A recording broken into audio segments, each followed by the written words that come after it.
Hello, everyone. I'm so sorry about that. Welcome back to the GSMC Basketball Podcast, brought to you by the GSMC Sports Network. As always, I'm your host, Meher Fatemi.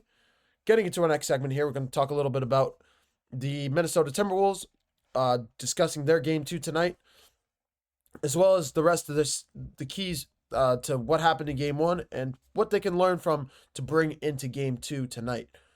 Um, and yeah, overall, the keys. We're going to preview the rest of the game, the rest of game two later tonight. Um, First and foremost, I think we have to announce the elephant in the well, there's two elephants in the room. We can start with Anthony. Let's start with Anthony. Let's start with the team. Let's start with the team. Sorry. In the last two games, from game 5 to game 1, again from game 5 against the Lakers to game 1 against the Golden State Warriors, the Minnesota Timberwolves are shooting 12 of 76 from three-point range. It's an NBA record. Well, I hope it's an NBA record, unless the Celtics just broke that. So I have no idea. But over the last two games, this was before game two happened last night for the Celtics. I don't know exactly what the record is now, but that was a record in the NBA playoffs. And if you that was announced by journalists in a press conference. If you guys can find that press conference, you're gonna see Anthony Edwards looking like this, just shocked, shell shocked, does not know what he's looking at, did not know that he had to be. You could just see it on his face, his body language just saying, "Come again? You said what? We're down. We shot what percentage?" So I'm guessing Al. I don't. I think his name's Allen.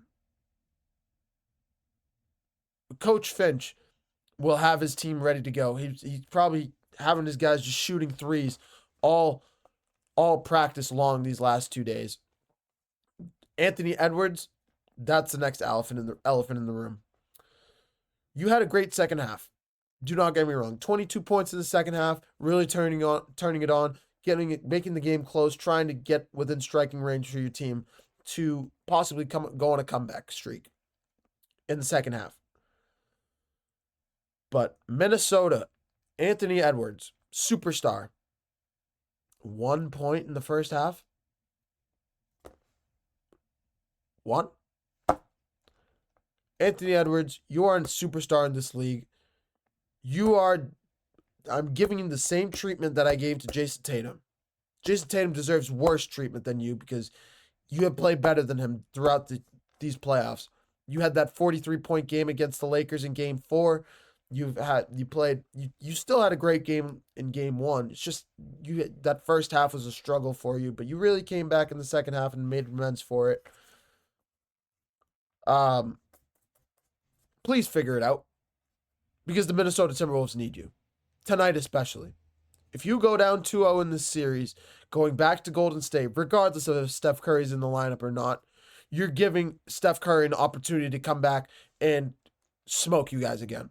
Because I don't know about you guys, but the Steph Curry that I saw come out in the first 2 quarters of game 1 was smoking you. He had 13 points in 13 minutes. If he plays at that level and is able to score at that clip, you guys have a long series ahead of you guys if you guys are playing at that level.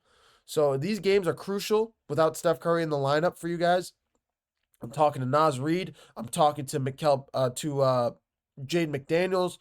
Of course, Anthony Edwards, Rudy Gobert, Julius Randle. Julius Randle, the guy that showed up against the Lakers and looked like a legit number 2 option, looked like he was having a comeback playoffs. This is the same Julius Randle that shot brick after brick in game 1. Come on, man. We know the level you can play at. We know how good you are. Play at that level. Get your guys ready to go and be a difference maker on your team.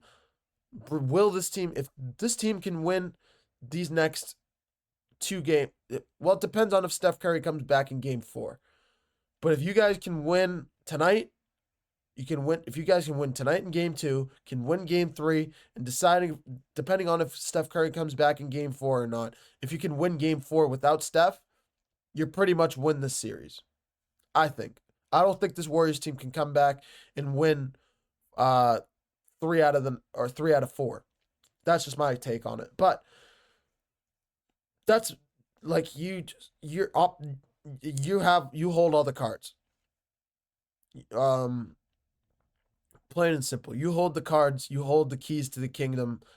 If Anthony Edwards can step up tonight, I expect him to have a bounce back game. I would not be shocked if we saw that 35-point Anthony Edwards performance, the vintage Anthony Edwards performance that we know we've seen many times before. But we need to see it. This is the night to show up, show up and show out. This is the night. This is the night to bring out that Anthony Edwards because they need you. Minnesota needs you. The Timberwolves need you. Your teammates need you. So, yeah, that's my take on it. I discussed a little bit about the Warriors side of things.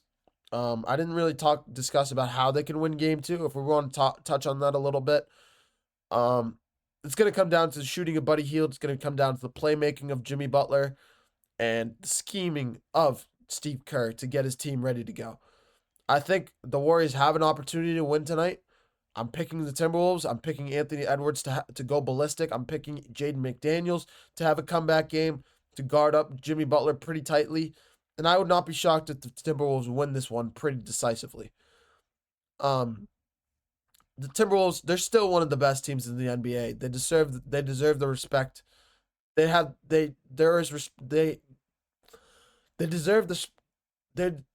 they deserve respect. I don't know.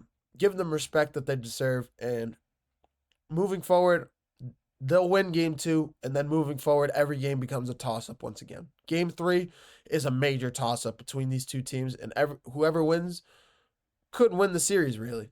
Because if the Warriors win, you get Steph Curry back, and you have more of an opportunity to win the series. If the Timberwolves win, depending if they win game 4 as well, they'll be in the driver's seat in this series to move on to the conference finals for the second time in back-to-back years. But major props to them. And the Timberwolves have their hands full. They have to win tonight. Let's see if they can do it. I'm picking them to do it by 5 to 10 points. Anthony Edwards goes ballistic. Rudy Gobert has a double-double. And Julius Randle has a nice 15 to 20-point game. Plays well. Has a comeback shooting night. And the Timberwolves win this one pretty decisively. Yeah. I'll have more time. I'll have more to recap about this game in tomorrow's show as well. But coming up next, I'm going to take one last short break. Coming up next, we're going to take a look at actually college basketball. We're going to switch gears over to Sacramento State, who came in the news recently talking about Shaquille O'Neal becoming the general manager for Sacramento State. We're going to talk a little bit about his career, Shaquille O'Neal's career, what this means for him moving forward. Especially it looks like his time on TV is coming to a close on broadcasting with NBA on TNT. We'll discuss a lot about Sacramento and what to expect from them in the NCAA tournament. You're watching the GSMC Basketball Podcast presented by the GSMC Sports Network. Don't go anywhere.